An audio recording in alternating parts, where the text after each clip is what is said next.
Hey there, do not attempt to adjust your television set. They've let Chris Cashman in the cockpit for a very special reason. Our friends at Kenmore surprising some kiddos with a dream flight. We'll tell you all about it tonight on Evening. Which is start. Oh, here. I'm St. Brian in Tacoma, where two friends are taking their recipes and their friendship to the national stage on Food Network's newest barbecue competition. John Cameron Mitchell brings Hedwig and the Angry Inch to Seattle. And from singing frogs to 3-billion-year-old stones, the wild side of Seattle that's hidden in plain sight.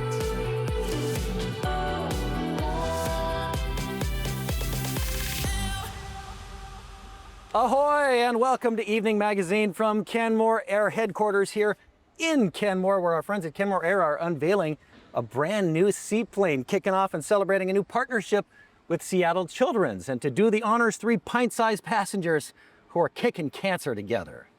Flight suits. Actually, that looks like that'll fit you pretty well. Let's try this one for you, okay? This is an amazing day. You know, these two organizations are ones that are part of the fabric of this community, and to see the confluence of them and manifested with this airplane and this wrap, and it was just made so special by honoring these 3 kids that have been through so much in their families as well.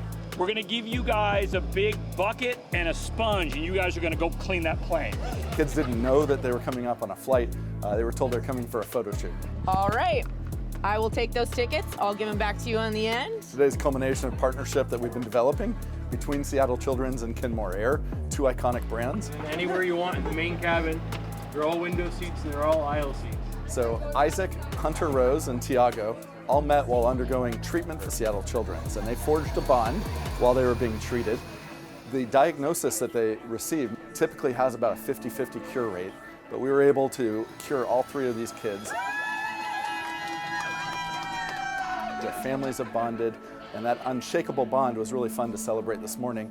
This is a special partnership built around something that's just as important as medicine: moments of joy. A chance to forget about appointments, treatments, and hospital rooms, and simply be a kid.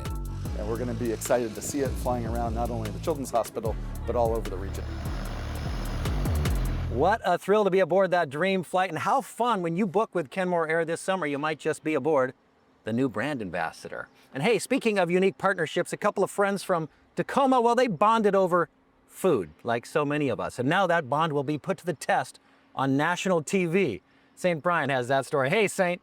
Hey, after building this restaurant, these two best friends are taking their recipes to the Food Network's newest barbecue competition. Every great restaurant has a secret ingredient. In Tacoma, it isn't the barbecue, it's the friendship behind it. You know, me and Jacob met, it's been years now. I mean, we're going on over 10 years now. They first met as 2 like-minded college men, killing it on social media, displaying their passion for food. Our relationship started off with just supporting each other from a distance and afar. And so it was a lot of nods and the I see you bros, and eventually it came to a lot of what's up bros. And once we linked up and started hitting the grill together, I mean, we've been kind of locked in ever since. That trust became the 6th Avenue restaurant Grand. a dream come true for the both of us. A restaurant inspired by the grandmothers and aunties who taught them that food brings people together. Smoke meets spice in a menu that blends Northwest and Creole traditions, Indian flavors, and mouth-watering barbecue. Jacob is a savant in the kitchen. You know, he knows his way around a grill, knows his way around a pit, knows his way around a kitchen. Everything around barbecue takes just that little bit of patience. Denzel is probably the biggest guy with the biggest patience that I know. Sure. Now they're putting that friendship to the ultimate test.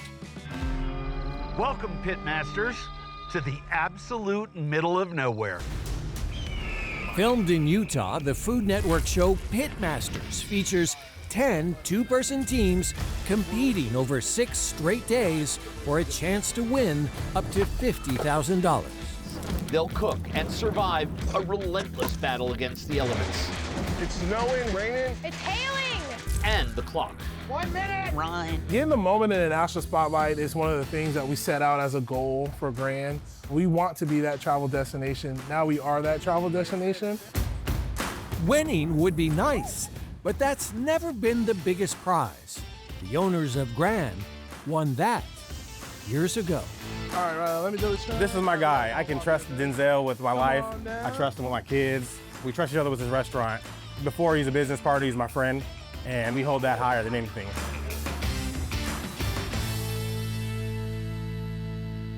Yeah, makes me want some mopping sauce. Thank you, Saint. Pitmasters debuts on the Food Network tonight at 9 o'clock, tomorrow HBO Max, and then Discovery Plus. You have so many options. How do you keep track of pop culture?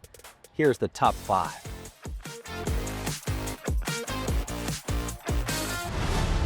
What can I say except you're welcome?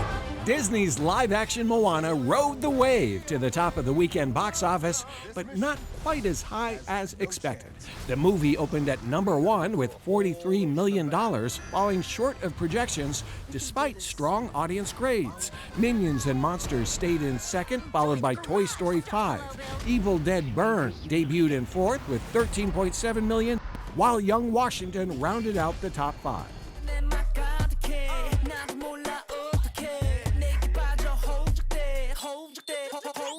There's a new chart champion this week on the Billboard 200, and it's another big win for K-pop. ATEEZ lands at #1 with Golden Hour Part 5, earning the group's 3rd Billboard 200 chart topper. Olivia Rodrigo slips to #2, followed by Ella Langley at 3. Drake drops to 4, while Morgan Wallen rounds out the week's top 5 at #5. Cancel Me If You Can. Finally in the streets, and go bookstore, buy it, buy them all. And finally, a media mogul takes over the top spot on this week's New York Times hardcover nonfiction bestseller list. Dave Portnoy debuts at #1 with Cancel Me If You Can, chronicling the rise of Barstool Sports. At #2 is Regime Change by White House correspondents Maggie Haberman and Jonathan Swan. Vice President J.D. Vance is 3rd with Communion. Strangers by Belle Burden is 4th, and Eric Metaxas rounds out the top 5 with Revolution. Thank you, Saint. Over the weekend, the Michael Jackson biopic Michael became the 2nd movie of the year to make $1 billion worldwide. The first movie to do it? No, we were looking for Mario Galaxy. Still to come on Evening Magazine. The creator and star of Hedwig, the Angry Inch, brings the rock musical to Seattle. And the artist behind the Northwest's favorite trolls.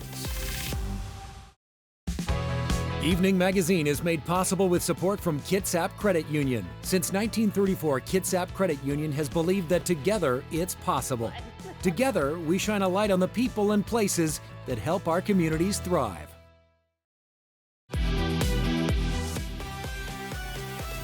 And welcome back to Evening Magazine from Kenmore Air HQ here in Kenmore. Hard to believe it has been 25 years since the internationally ignored rock and roll goddess tore down the Berlin Wall and our hearts. Hedwig and the Angry Inch is celebrating its silver anniversary. The creator and star is bringing the celebration to Seattle's Neptune Theater. Ladies and gentlemen, whether you like it or not, ow! Hedwig! For 25 years, Hedwig Robinson has been singing her story of survival, trauma, and the search for completion.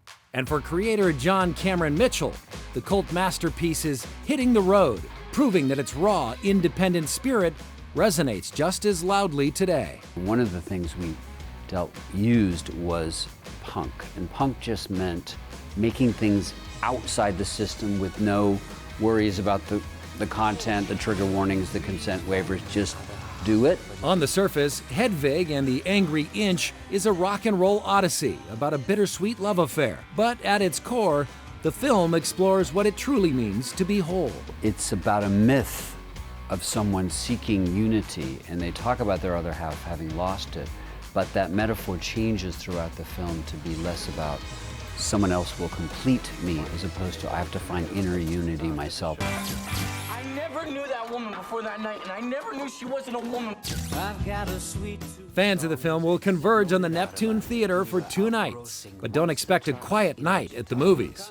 We always have a costume contest, we have prizes, I do a Q&A, I do like a half-hour set of music with my guitar. Actually, it's going to be a local guitarist. And then meet and greet, signing, pictures. And it's just a celebration of what, Hedwig meant to them and me.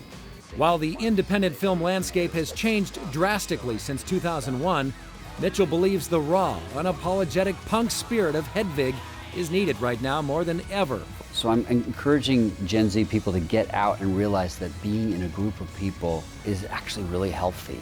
Come on out, see Hedvig, join a group of people that is wildly diverse, wildly fun. I'm just encouraging people to get out there more, see what's going on.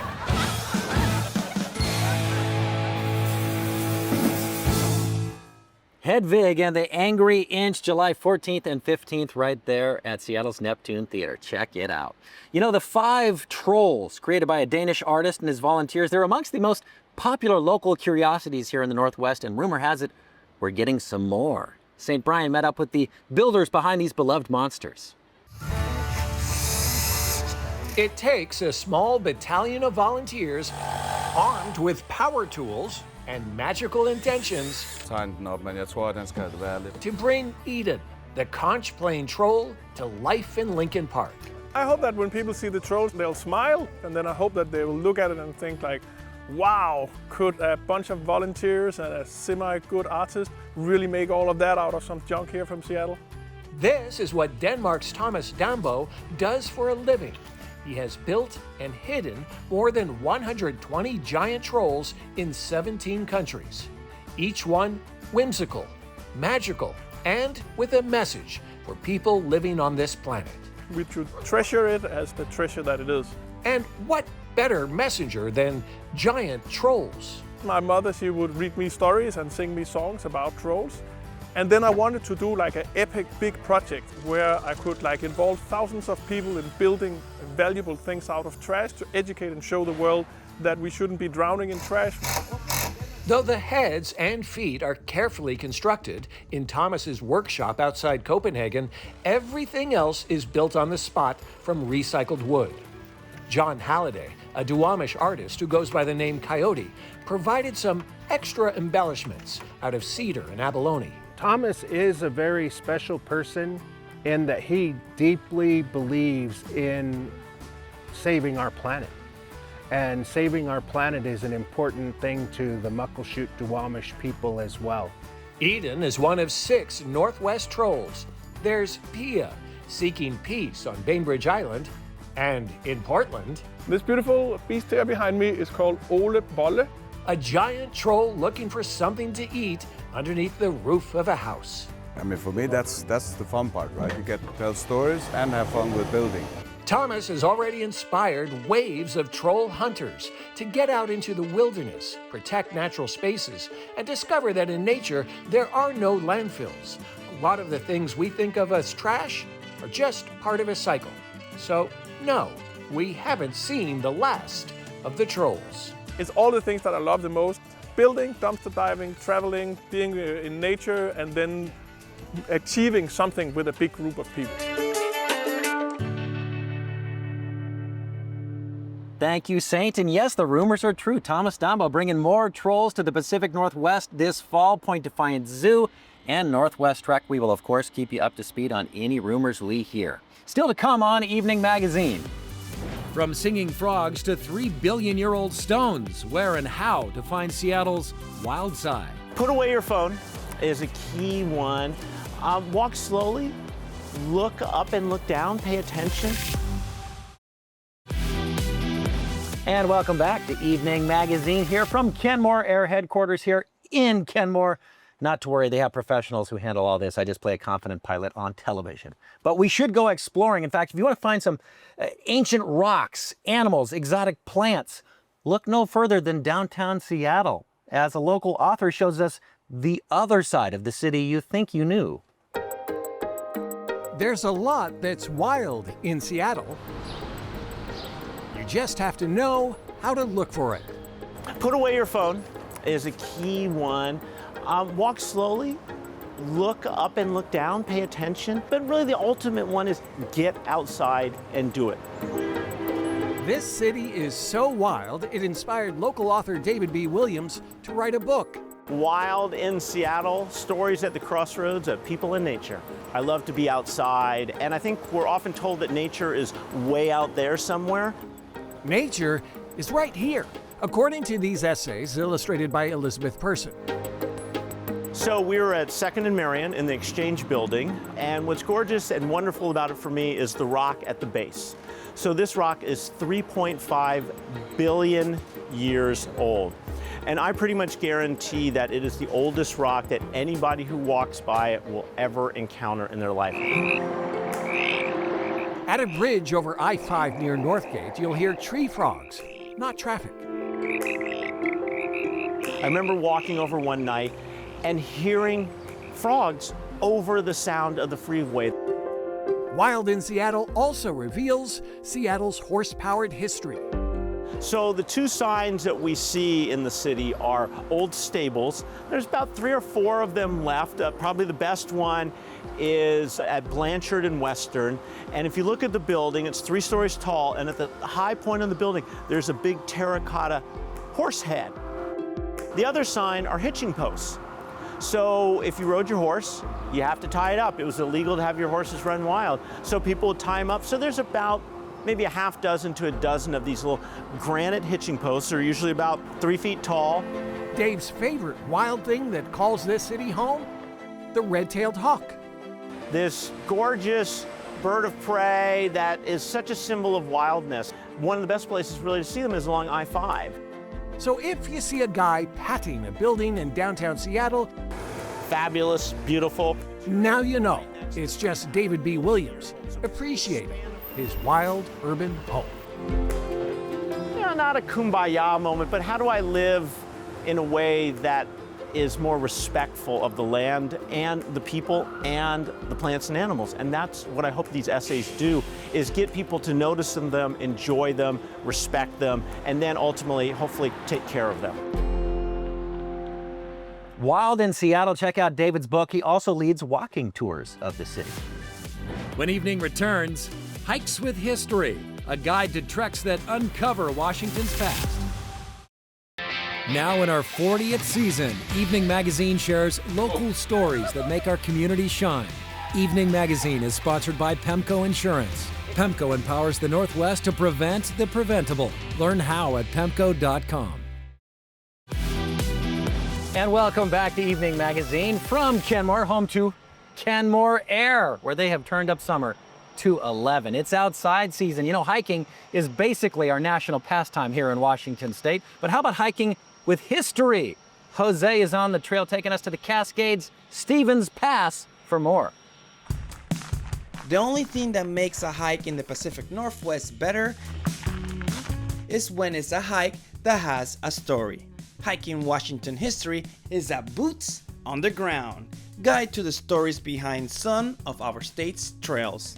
Judy Bentley wrote the first edition. For the second edition, she teamed up with Craig Romano, who has written dozens of Northwest hiking books. I knew I was going to need some fresh legs on the trail, and we wanted to make it more of a trail guide. I knew who would be good to be a co-author. Really wanted a co-author on this one. Even though I was brought in for the trails, I actually have a background in history. I studied history at the University of Washington, so this is one of the first times that I actually got to put my history degree to work. I met them on one of the trails in the book. Oh, I hear the river. One that used to be for trains. We're on the Iron Goat Trail. The Iron Goat was James J. Hill. The old trestles and tunnels are still visible today. This is Tunnel 14 that the trains went through. There's a tragic history here too.